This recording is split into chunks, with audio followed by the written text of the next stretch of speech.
You've been living in a world that quietly convinces you to shrink, not openly, not aggressively, but subtlely, lowly, until you begin to accept a version of yourself that is far smaller than the one you were meant to become. You've been taught to dream, but not too big, to push yourself, but not too far, to reach, but not too high, and somewhere in this invisible cage of comforting mediocrity, your true potential has been sitting in silence, suffocated by everything you've accepted as normal. But here's the truth Jim Rohn understood deeply. Your life does not change when circumstances change. It changes when you change, and that transformation begins with a realization so powerful that most people run from it. The realization that you are responsible for everything you are not yet. Responsibility is not punishment, it is permission. Responsibility means the power is in your hands. It means you can rebuild, redesign, reinvent any part of yourself you are unhappy with. But with that power comes a truth most people are too afraid to face. If you fail to become your best, the only person to blame is staring back at you in the mirror. And that's why so many avoid responsibility altogether, because blaming the world feels safer than facing themselves. It's easier to say, I don't have the time, than to admit you waste it. Easier to claim, I don't have talent, than to confront your lack of discipline.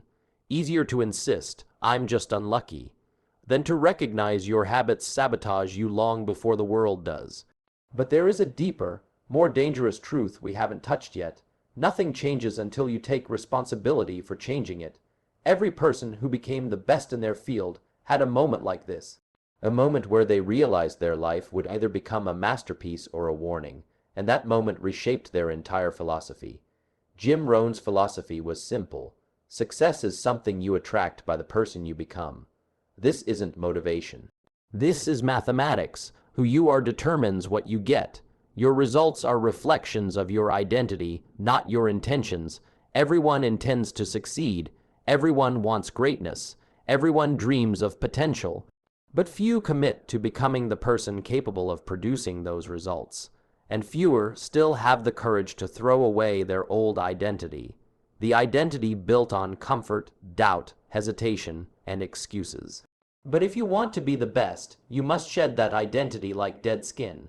Because becoming extraordinary requires you to outgrow the ordinary version of yourself. The version that negotiates with comfort. The version that protects its weaknesses.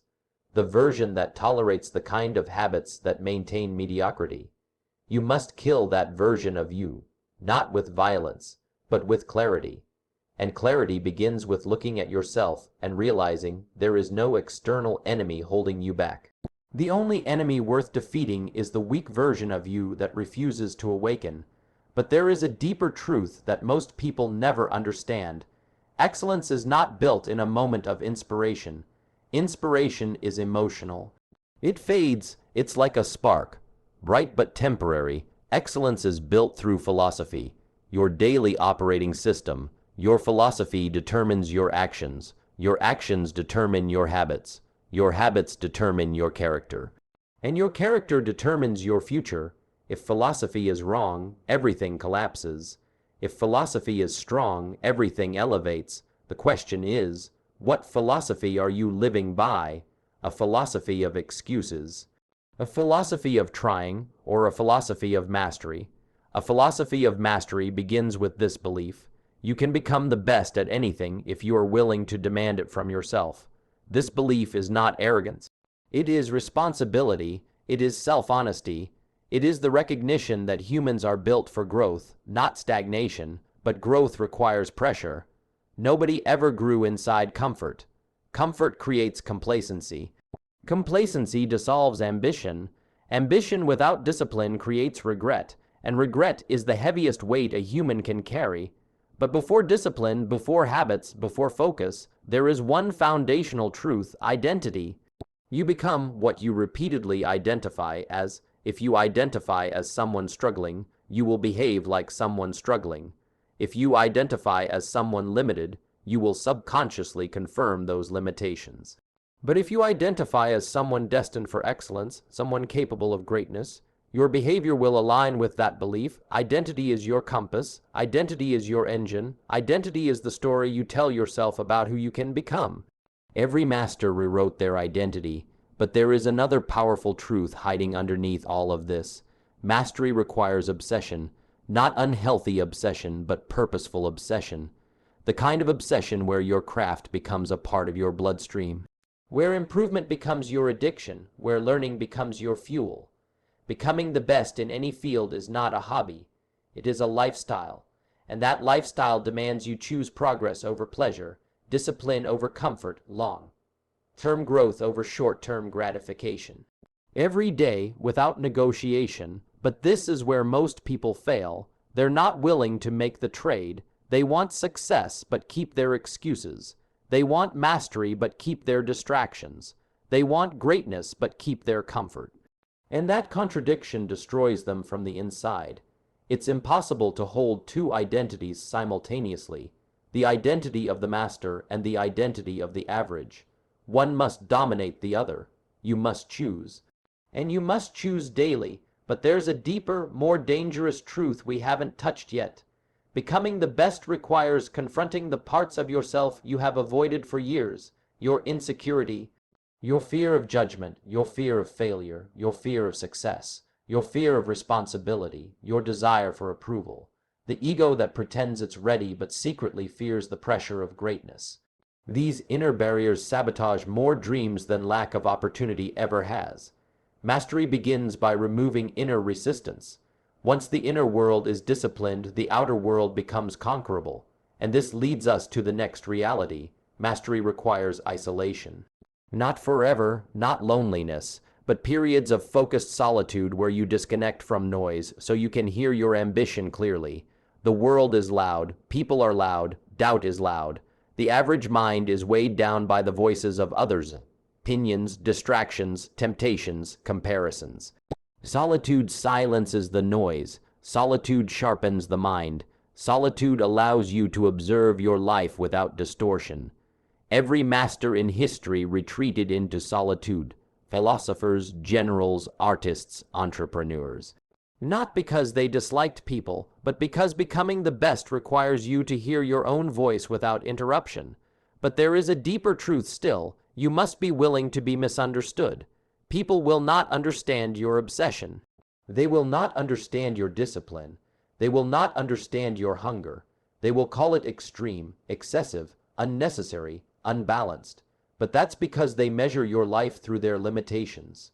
If you let their misunderstanding guide your choices, you will become a prisoner of their fears.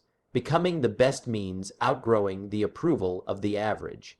But outgrowing others also requires outgrowing the past version of yourself. That version of you who cared too much what people thought. That version of you who pretended to be smaller to avoid judgment. That version of you who dimmed your ambition because others felt threatened by it. That version of you who lived safely because stepping into greatness felt dangerous. But here's the truth. The safest place in life is actually the most dangerous. The comfort zone. The comfort zone is the silent assassin of potential.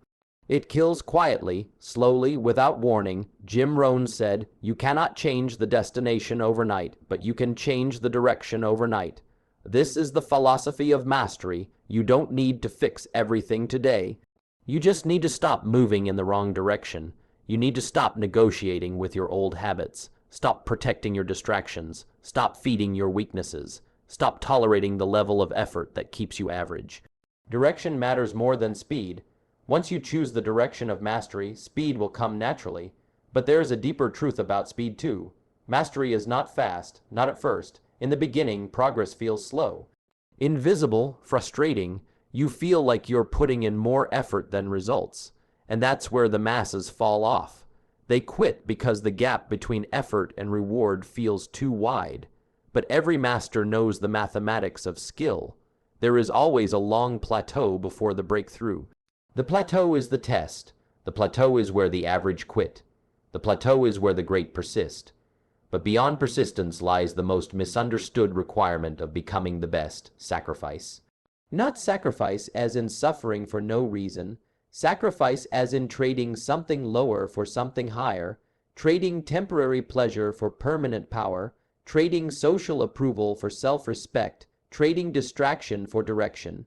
Trading comfort for competence. Sacrifice is not loss. Sacrifice is investment, but the deeper truth is, not everyone is willing to invest, and that's why not everyone becomes great. The world is full of people who want success but fear the cost. People who want mastery but prefer comfort. People who want greatness but avoid struggle.